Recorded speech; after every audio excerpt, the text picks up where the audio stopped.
second episode of Elite Heat. Thus far, no one has kicked us off the internet, so that's pretty good. Not yet, although I did get a notice from, it just said internet@gmail.internet.com. Well, I feel like you kind of did get kicked off the internet, but we'll get to that. Get to that. All right, so I want to point out as we launch into the Full Gear Fallout here, Yes, that as badly as we did picking the matches for Full Gear, and we did not do well. No, we did not. I feel like we did a tremendous job of predicting where they were going next. Oh, I think so. Yeah. Because I think a lot of the stuff that we were like, oh, they might do this has started to happen. Mm-hmm. So yes, that's absolutely cool. It has. Yeah. All right. So let's get into it then. I know you said you joined late because you were doing dishes, which is I tell you what, this Wednesday before Thanksgiving, I get it. I'm just tooling away, la-di-da, and I looked up and I went, I bet Dynamite started. Maybe I should go watch. Yeah. Also, we're going to try and keep this a lot shorter than Full Gear. Yep. We're going to try and keep these to around 30 minutes. So let's get into it. I felt that it was perhaps unfair to start the show with Okada and Kyle Fletcher because holy crap, was that a high bar to set for the night. Yeah, I was really stunned that. Although, when you think about it, Dynamite, they like to start with their big guns going, man. They do. Yeah, Tony likes to set the tone early. Mm-hmm. But I mean, I thought it was really good. When it ended, I went, this is one of the measures of if it was a good match for me. When it ended, I went, well then. I mean, it was good. I loved everything about it. What's that? Did you pouch? I did. Know I did. All right. This pouch not brought to you by Blue Chew. Could be. And let me say hats off to the AEW social media team for posting clips almost immediately because I was able to quickly catch up on some of the highlights. And man, you're right. That was a banger from the word go. Those guys. It was. And you expected nothing less from those two. Yeah, I thought they told a tremendous story. Basically, what I'm guessing you missed at the beginning was they were mirroring each other's moves. Mm-hmm. I mean, they were just doing the same thing, which makes sense, right? Because kayfabe is they're all part of the same team. They train together, so they know what each one's going to do, right? Right. I thought it was tremendous in-ring storytelling. I'm not going to lie to you. I understand that Kyle Fletcher is very much in line for big push. You could argue he's already getting it. We talked a bit about, I think this dude is definitely a future world champ. I still thought Okada was going to go over. So I was surprised that Okada did not. If I was calling it, I would have gotten another one wrong because I would have picked Okada. Yep. And but I thought it was good. I'm okay. And I'm okay with Fletcher winning because either one of those guys winning is fine with me. But I really thought Okada was going to win, but that was not to be. No. Also, by the way, since I've been picking on you a bit, I do want to point out my overhead light is pretty much burnt out. So I just have light coming from the side. So we remain super, super professional. That's okay. Yeah. After that, got a Mark Briscoe promo that I thought was really good. One of the things I really love about Mark Briscoe is it feels authentic all the time with him. Absolutely. Even when he does the goofy promos, I'm like, well, yeah, but I kind of think that's who he is. Yeah. He reminds me in that manner of Eddie Kingston, who I think it's Simon Miller who likes to say, no one has told Eddie Kingston that this wrestling is a job. And so Eddie buys in, you buy into Eddie in the same way with Mark Briscoe. He just seems sincere and genuine. And that seems to be who his character is him. Yeah, I thought it felt very real. I echo what Excalibur said. I'm excited to see what he does with the TNT Championship. 100%. I'm very happy that he's the guy carrying it, and I'm hoping, like you said, I think you said on our on the Full Gear pay-per-view review that hopefully he'll do like an open challenge every week. And so hopefully starting soon, maybe after the Continental Classic wraps up, we'll start seeing some more of that because I have a feeling Continental Classic is going to eat up a lot of that available time. So yeah, it definitely is. And it should. Yeah, I mean, especially with such a loaded field, it should. But I think it might start working its way into Collision at some point. Yeah. I also think probably they were like, you go home and deal with all this going on with all the blood. Speaking of all that, we'll get into that in just a little bit. Okay. Yep. So next we had the Sisters of Sin versus Babes of Wrath. It was fine. You knew where that was going. Yeah. I mean, it was fine. Of the 4 teams that were left, I always felt like Sisters of Sin were probably the ones least likely to move on, least likely to win it. I do, however, think depending on who wins the initial, who wins the belts first, they might be the first challenger. We'll see. They should be. I mean, they've made it this far into the tournament, so I wouldn't hate that. And it would be nice to see them, get a little bit more exposure. I think that team has some legs to them, and they should be given some more opportunities. So, yeah, I'd love to see that. Yep. Kudos, by the way. I promise I won't be one of these guys doing this a lot, but kudos to Nigel for covering the botched moonsault really well. He explained it away really well. She thought, for a fraction of a second, it looked like she was going to get her legs up. So Julia Hart adjusted the way she should have. Now she biffed it, but it's okay. It's all right. You're going to miss sometimes. It's all right. Yeah. Look, people are people. Yeah. But it was fine. Yeah. And I continue to like Harley and Willow. So whatever. What'd you think of the Joe promo that followed? Here are my notes. Mm-hmm. Starts with Joe's head, Hangman's face. Yeah. Because Joe's head, that looked like a hard way busted open scar. Yeah. Because that was not pretty. My wife, the ER nurse, goes, "What's wrong with his head?" And I told her, and she goes, "Well, that's gross." Yeah. I mean, I think we sort of touched on it in the last episode of the way that Joe was bleeding through that match, and it happened quick. Yeah. It made me, I mean, we didn't talk about it a lot because we were talking more about, the actual match and the storyline and everything. But I did think while watching it, I was like, I don't think that was supposed to happen. I think he got busted open the hard way. I do too. And looking at that stitch job, if he gigged it, he did a bad job. Yeah. No, I think he got busted open the hard way. Mm-hmm. I will tell you this. So a quick side story. I actually spoke with Cesar Bononi this week.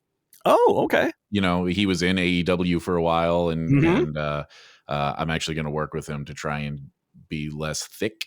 But he asked me, he's like, "So who's your favorite wrestler right now?" I was like, "Oh, Hangman." And he goes, "That dude hits hard."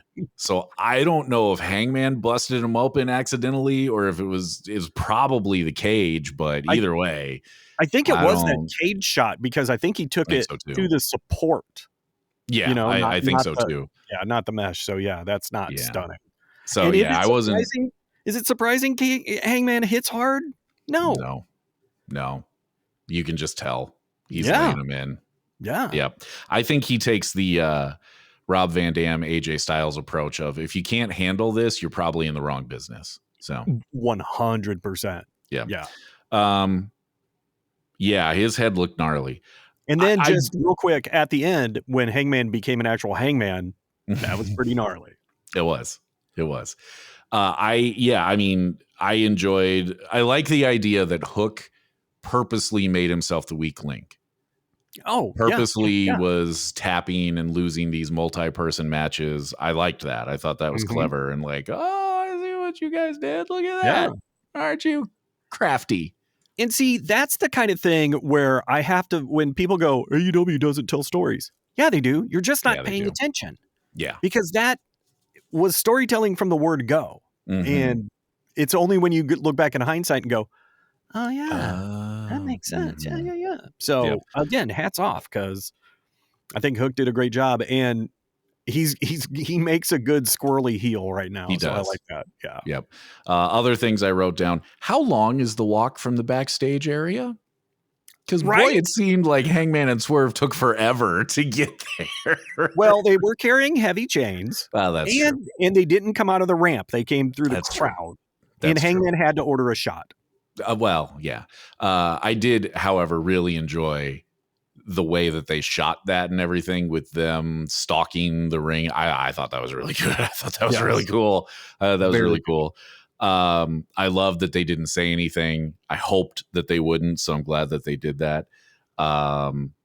Yeah, I mean, that was mostly what I wrote down there. And here's a similar note. I'm glad we didn't get we're going to run them off and then we're going to glare at each other like, do we trust each other? There was none of that BS. It was just, we're going to go whoop them. And they did. And I really like that. Yep. Two quick more little additions to that, and then we'll move on. Number one, I'm going to shout out Chris Van Fleet, who I think has a tremendous podcast. When he interviews wrestlers, I think he's probably the best interviewer working today, or one of the best anyway. He had Swerve on this week. Swerve goes in pretty deep on the feud with him and Hangman. Really interesting stuff to listen to. I really enjoyed it. So check that out after you're finished listening to this. Yes. The other note. Wait, go ahead. Yeah. We'll wait for an hour and a half. It's fine. Yeah. The other note that I had is Cody Rhodes. That is how you use big words. The way Joe did it was correct. That's fun. I wasn't 100% sure what you meant, like if Joe was using them poorly or if Nope. But yes, you were 100% correct. Everything he did there, I was like, that is absolutely the correct word. Whereas Cody gets close. Yes. But... And Joe, he comes across just, he comes across as just this giant, cocky, and he plays it so well. Like it's, I was a little mad that he won, but now I'm kind of not. I think, you know what I mean? Yep, that's how I felt too. I was kind of mad that he won. I will say that with it not being a clear direction where they're going, and I don't think it's clear where they're going tonight, right? No. Like I still think the triple threat is in play for World's End. I think what's more likely is some sort of tag match. Not sure.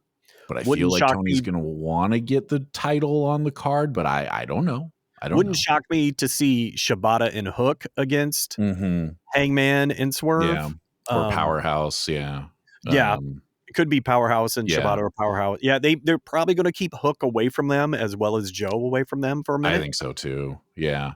Or, it could be some sort of 6-man where Eddie's going to get involved. I don't know. But I will say this. The fact that I don't really have any idea where we're going with it, but that might have been my favorite segment of the show. Yeah, that was really good. I think he did it right. It was really good. He did it right. Looking back on it, I'm really stunned that we didn't see an Eddie Kingston run in, because it seems so Eddie Kingston to just go after Hook regardless of what's going on. He doesn't care if Hangman and Swerve and Joe are all that. He does not care. So I was a little shocked we didn't see that, but that's okay. We can save that. Yeah. Because I want that to get a little bit of breath and let them run with that for a little while. Yep. I was surprised by that too. Yeah, that was interesting. And then the pre-tape, because I'm pretty sure his promo was pre-taped, surprised me too. So Joe's? I don't know. No, Eddie's. Did you not see that? Yeah. Okay. No. That was when... That was before everything biffed on you? Yeah. Okay, so after that, we got a Mox promo. So I swear I saw this somewhere on social media, and now I can't find it again. So I don't know if AEW put it out or if somebody else did, or if I just hallucinated all of it. Okay. That like Mox was talking backstage and the Death Riders were kind of side-eyeing him, especially Pac. They were kind of... not like kind of like, what's this dude's deal? You can't win a match. What's this dude's deal, right? Yes. I saw that clip the I think just yesterday, and then they showed a little bit of it again today, and I made notes because this is what I thought. So according to Moxley, celebrating means you're not a professional wrestler. Getting medical attention means you're not a professional wrestler. He certainly seems to know what isn't a professional wrestler, but I don't. This goes back to what we were saying about these weird rambling promos.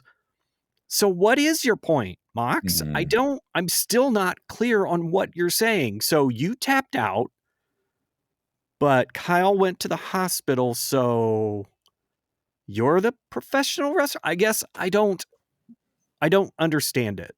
I don't either. I'm dumb, and I am, but No, I don't get it either. I wrote down, maybe I couldn't hear it very well because I don't know if everybody has this problem, but my HBO Max, there can be volume mix issues. So I was like, maybe I just didn't hear it very well, but it didn't seem to make a lot of sense to me. What I made note of was everybody, all the Death Riders were looking at him except Pac. He never looks at him during that promo. I think that's very telling. I'll have to go look at that again. I once again think maybe we got that one right. Yep. It's entirely possible.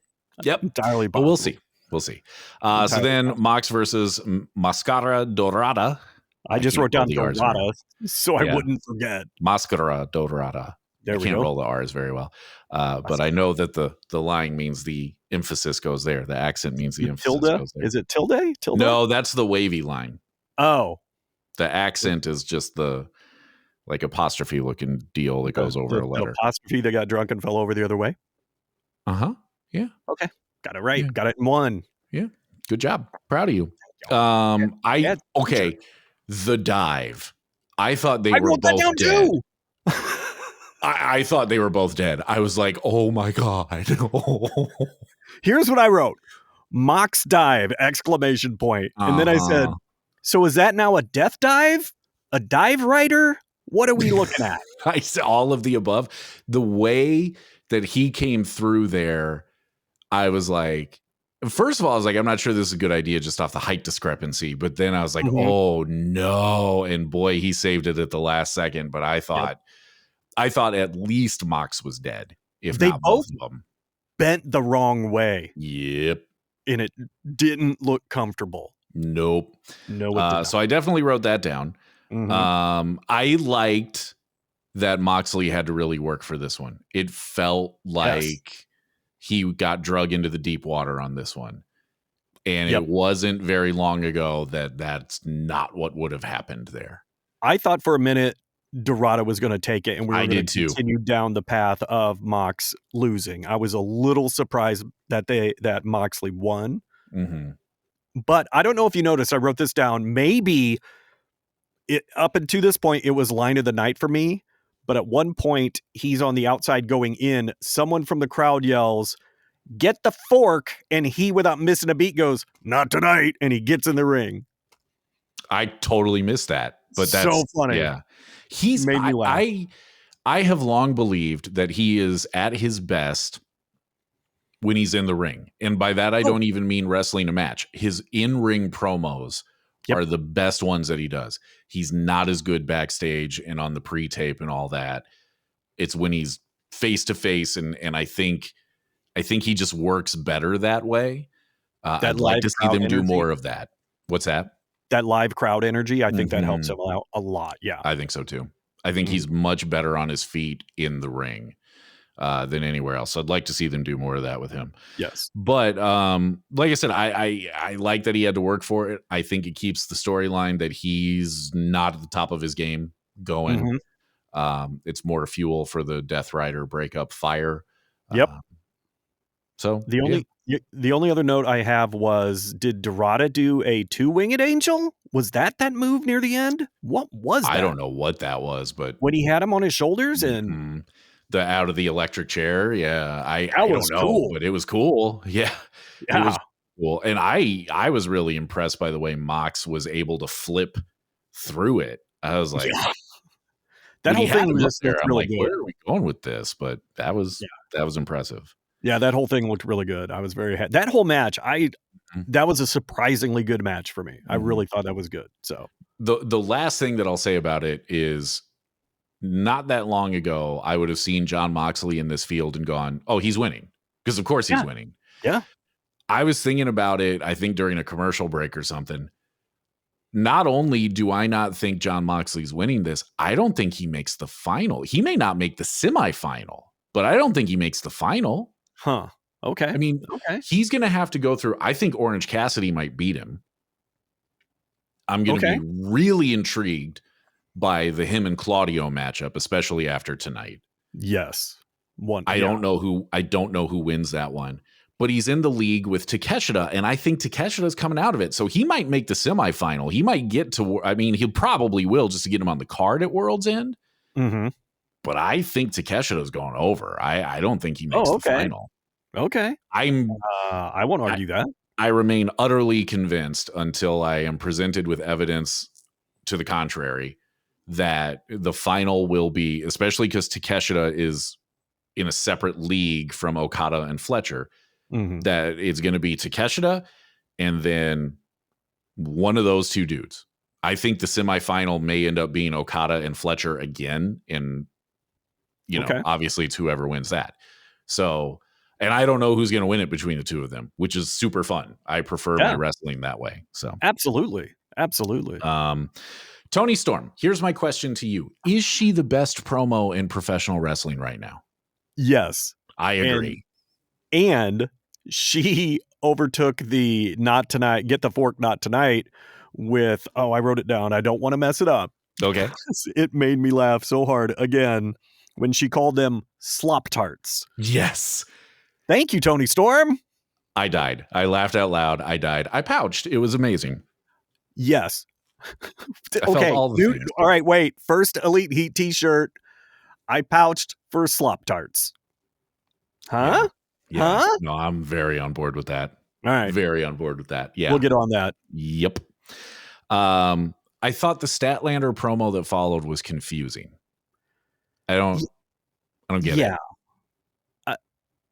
Yeah. I think they're trying to continue to have her be kind of an enigma, but yeah, maybe. I think this is just me talking from the hip. I think she needs to lose the greatest wrestler in the galaxy gimmick and just get closer to a Briscoe type persona, just be more herself, because I feel like it's something's there, but there's this weird veneer that's getting in between her and us, and that promo wasn't quite it for me. Yeah, I agree. I mean, I think her in-ring work is tremendous. Oh yeah. I think her promo work still needs work, as I overuse that word. But I mean, I think that if you talk about from a purely character standpoint, the alien thing when she was booping people's noses might have been the most entertaining version of the character, but it was also one that I was like, I don't know how seriously I take you.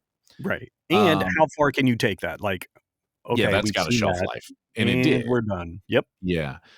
Since then, I feel like they've really struggled with her and doing the big show. Today she's a face, tomorrow she's a heel, now she's a face, now she's a heel. That didn't help anything.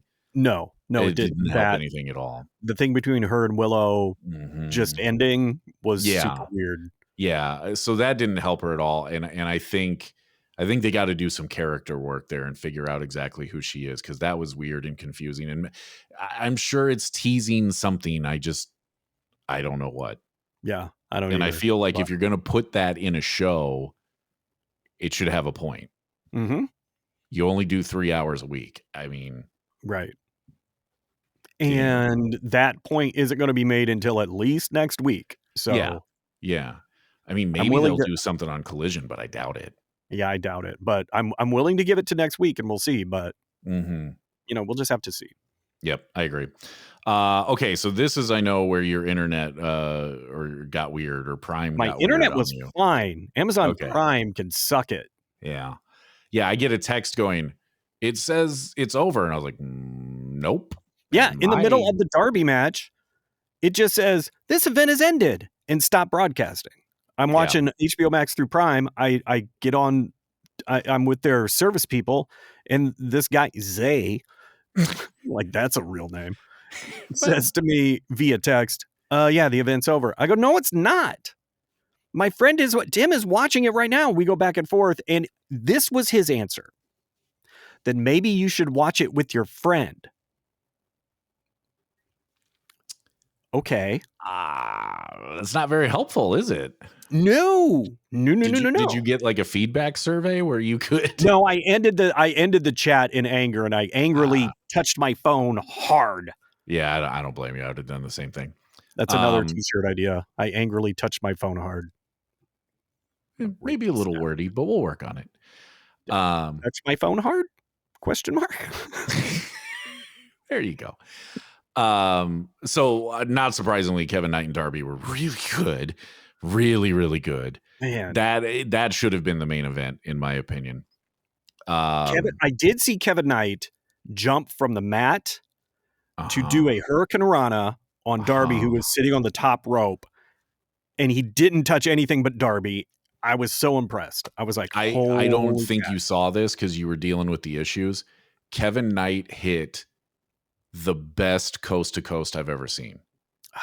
I did miss that. You know how like you'll see people do it. Like I always think of Shane at WrestleMania 17, right? Like he hit it, but for a minute there, you were like, he's not going to get there. He's not going to make it, right? And I think they needed to put that trash can on Vince to make sure that he had, because without it, he wouldn't have come close to Vince, right? Right. Needed contact of something. Exactly. Kevin Knight launched from that turnbuckle, and I am convinced that he could have landed in the third row if he wanted to. It's the first time I've seen a coast to coast where I went, he might have overshot it. His legs stayed like up, and then he kicks him out, and I was like, it was the best one I've ever seen. I don't know how to describe it other than that. I've seen a bunch of them. It was the best one I've ever seen. It's worth finding it. I'm sure the GIF is going to be all over the place. I told you after Full Gear that I thought Kevin Knight was super impressive, and he needs a little bit of a push. And man, a win over Darby, way to go, man! That's sure awesome. Feels like the push is coming, right? That's like, great, love it. Another thing that I'm like, I think maybe we called that one, and I'm all for it. I'm all for it. That was tremendous. I was a little surprised he won just because it's Darby. But I'm not mad about it. Right. And it sets up those interesting points because you get 3 for winning, none for losing. I can't remember the breakout, but if it's like a count out or something, there's a way to get like less than 3. You can do a draw. So if it's a time limit draw, you get each gets 1 point. Right. So that's going to be an interesting way to see if Darby comes back and how far he can move forward. But yeah, hats off to Kevin Knight. That was amazing. That guy's great. There will be a time limit draw. It's always just a question of who. Yep. Might be Mox and Claudio. I don't know. We'll see.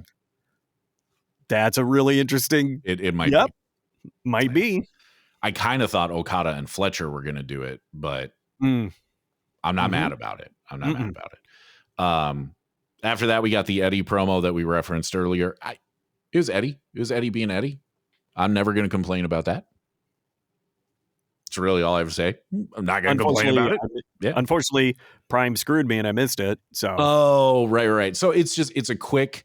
It was pre-taped. I don't think it was live. It was very quick, and it was just him going, I don't want to talk about Hook right now, but okay, Shibata, you were, kind of got in my business, so let's do it on Collision. And that was okay. It. I'm in. That was it. Anytime Eddie's on the mic or in the ring, I'm in. Yeah, like I said, classic Eddie. I believe it when he talks. I'm good. That guy's great. Love it. So then we got the main event, Orange Cassidy and Claudio. Weird moment in this one. I don't think you saw it. I don't know if you had it back yet. Okay. Orange Cassidy threw a thrust kick and hits Claudio in the chest, which is fine, the height discrepancy and everything, right? And then Orange Cassidy bends down and he's got a hand on the mat, and it's like he's selling that he's hurt or maybe gassed. And I was like, I don't think anything before that would have necessitated it. At least it didn't jump out at me. Right. I'm pretty sure they were calling spots right there, but I think the shoot of it, if you will, is that's what they were doing. But it looked odd, and it felt a little bit to me like commentary didn't know what to do with it. Right. It just looked a little weird. Okay. Other than that, it was pretty much exactly what I would have expected. I'll tell you a quick story that'll illustrate that. It was the All Out at the United Center in Chicago. So that might have been 21. Okay. 21 or 22. It was, the one that happened literally the day after they fired Punk. Okay. Which is why it was in the United Center, because they thought they were going to sell it out because of him on the card. And then anyway, So I'm sitting there and there's a woman behind me. And when Claudio comes out, she goes, "Oh, great. Here we go. He's going to do like 1,000,000 European uppercuts and he's going to do the big swing. And that's it. That's all he does." And we're like kind of laughing like, "Oh, ha, ha." And ever since that day, when I watch him wrestle, I'm like, that's all he does. Yep. He has added like maybe 2 moves. And I'm not going to say that picking a dude up, a fully grown man, by the waist of his pants is not impressive. It is. Just suitcase him, yeah. Yeah.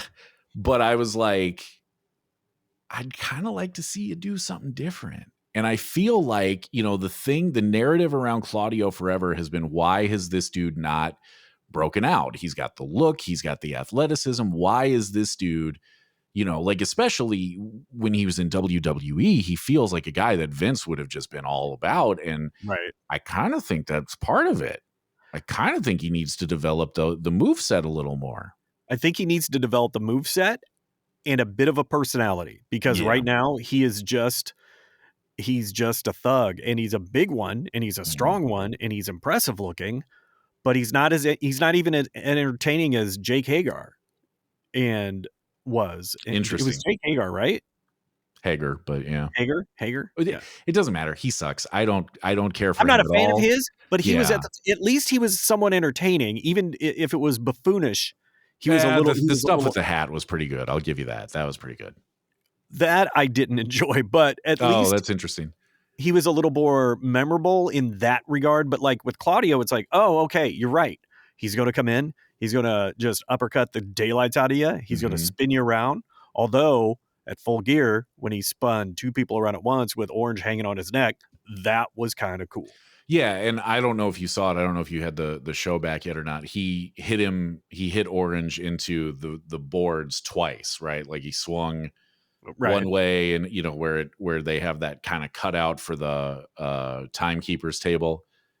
He hit him into the fence there, and then he came around and hit him the other way into the LED board. And I'm like, I mean, there's no way that didn't suck for Orange Cassidy, right? Exactly. There's no way. It's like, so Orange, I'm not doing? trying. What's that? I'm like, Orange, what are you doing? Are you stealing Darby's moves? Come on, buddy. Yeah, I mean, Orange Cassidy probably does not get the credit he deserves for the way that he bumps and the stuff he puts himself through. Yeah. But I'm not. I know this sounds like I'm trying to take a dump on Claudio. I'm really not. I just feel like that's the thing that has probably kept him from being, a massive, massive star. And that's the sort of thing that makes me go, Kevin Knight and Darby or Okada and Fletcher should have been the main event. Oh, yes, 100%. Especially because you and I have been to these tapings. They have a really hard time getting people to stay for Collision because you did the overrun. So now it's 15, 9:30 here Central, if you're in the Central time zone. A lot of us got to, I mean, not tonight, but, because tomorrow's Thanksgiving, but usually a lot of us got to work. I was like, dude, I'm not staying for Collision. Or maybe I'll stay for the first match and then I'm out, and so I think they got to position that better to carry that momentum to get people to stay for Collision. And I think because of the way the show ended, they that was their way of doing that with the run-ins and the run-ins. But I have a few issues with the run-ins. But so it just happened and I already forgot about it. So what's that? Like when Fletcher and Takeshita came running in, I wasn't sure who they were going to beat up. And then they side with the Death Riders ? Well, and in the way that Moxley was just like, yeah, and Fletcher was kind of like, yeah. I'm like, well, you guys aren't friends. Right. And then was it Dorada? You be a threat since you're in the tournament too? Like, I don't. Yeah, exactly. Shouldn't you kick him in the shins or something? Yeah. And then Dorada did the dive off the turnbuckle. This is where I have a problem with how they shoot and film Dynamite, because Shafir is just standing there watching him. Mm-hmm. She's not incapacitated. She's just looking. Mm-hmm. And I'm like, come on. Either Shafir do something different or don't show her just watching. So that took me out of it immediately. So, in the last episode when I said whenever the Death Rider's downfall happens, we should do a special that's just me picking it apart and everything. That's going to be part of it. Yeah. And that's one of the things that I remember. Like, and the other thing that got me thinking about this run-in is I watch a lot of old school wrestling from way back in the day, right? I watch a lot of NWA when it was Georgia Championship Wrestling or whatever it was. Mm-hmm. And you had a similar run-ins. You had these post-match attacks. They seemed more real back then. These seemed so much more staged and planned. Mm-hmm. And like when Fletcher and Mox were like, yeah, that seemed weird to me. Mm-hmm. When Shafir is watching this, that seemed weird. And to just have them go punch for a little bit, clear the ring, and then you get to have Orange Cassidy get his spotlight is fine. But I don't think it had the emotional resonance they were hoping for. At least it didn't with me. I was like, oh, okay, this is all right. We got a schmaz at the end. Okay, cool. Well, like I said, as we are speaking, it is 10:06 p.m. Central. The show ended, let's say 30 minutes ago, a little bit more than that. I forgot it happened. Yeah. I forgot that they did it until you brought it up. I didn't write anything down about it. It didn't resonate with me at all. Right. So I'm with you on that. I don't really understand I don't understand the rationale behind it. And I get it that it was sort of like, well, let's get all the Continental Classic people involved. But like one thing that did jump out at me that, again, I forgot about until you brought it back up, is like when the faces came in to make the save, I thought, like, again, not a lot of urgency, it felt like to me. And maybe it was just the angle they were shooting it from. I don't know. But yeah, like if I'm Mascara Dorada, I'm gonna be honest with you, I don't think I'm getting involved in that. No. Like, I lost my match. I got to get points. Why am I going to risk injury? If you do this all in kayfabe, right? Why am I going to risk injury for something that this doesn't have anything to do with me? Right. You haven't been palling around with any of the other faces there, so why would you do that? And then to have Okada stand on the ramp and just stare and have that weird face at the end.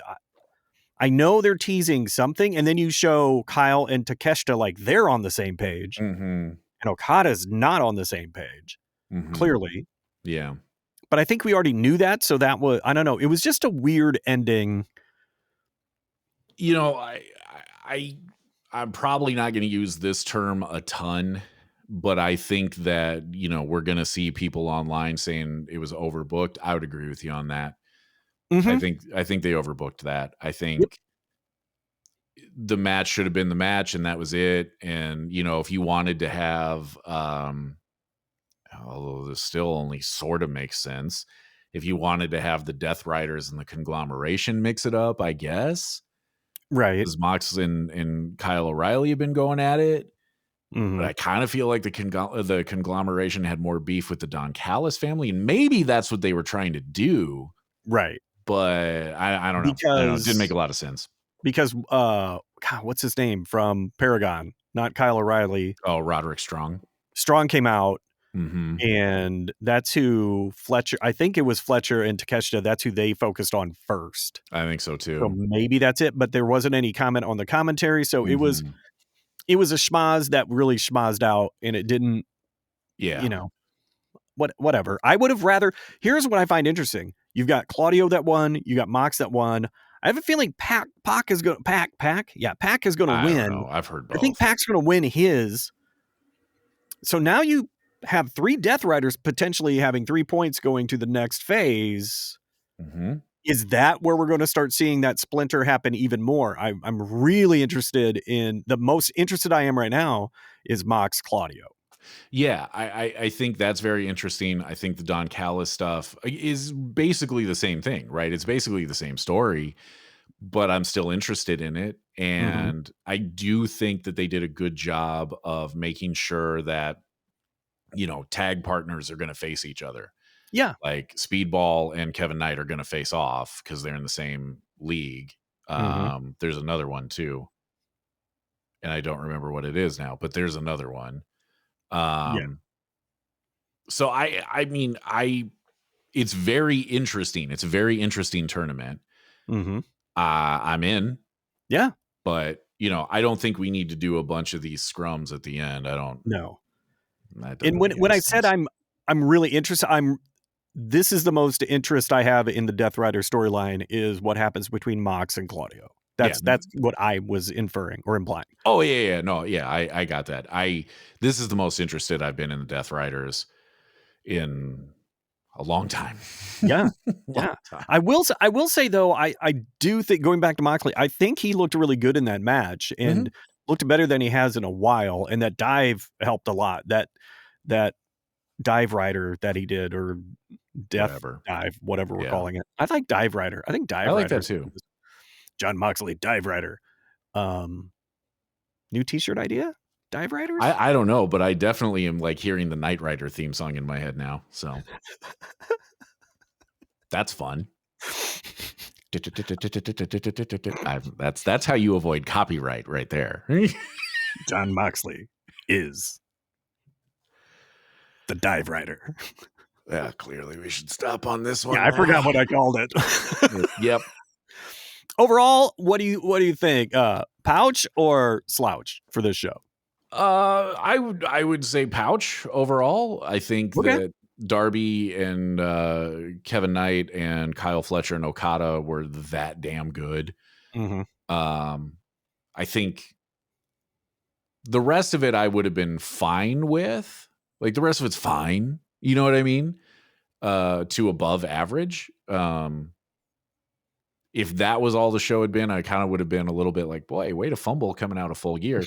But those matches were so good. And I do think that there's enough breadcrumbs kind of being thrown out there.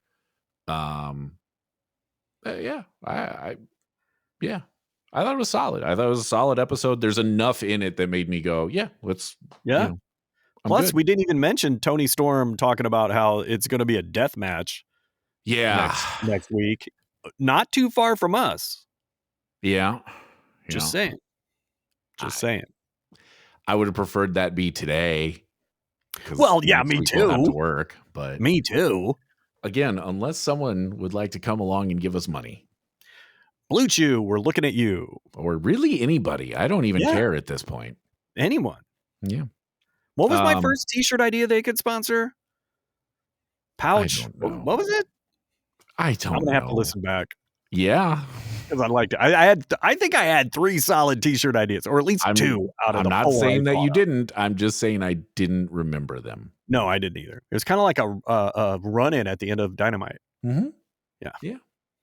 All right. Your thoughts on the show? At least Pouch. I think it gets a slouch from Amazon Prime, HBO Max on Amazon Prime, because I'm going to be canceling that version and just keeping my HBO Max separate because it worked fine for me. Yeah. Zay and your big help, you idiot. But the action I did see, Pouch all the way, loved it. Yeah. I thought it was good. And again, I think it'll be interesting to see how they build World's End coming out of this. So, yep. All right. Well, that is it for this week. Like, subscribe, follow, all that good stuff. Somebody gave us a 5-star rating already on Spotify, which is pretty cool. Nice. So thanks for that. Let's keep that going. Yeah, those 5-star reviews really, really, really do help. And if you do give us a 5-star review, we will read it next time on the next episode.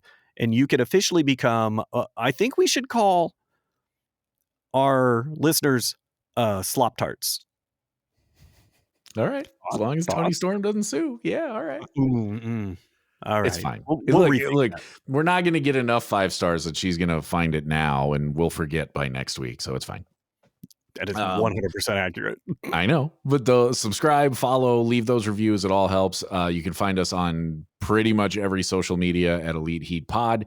I've been enjoying going back and forth with people on TikTok.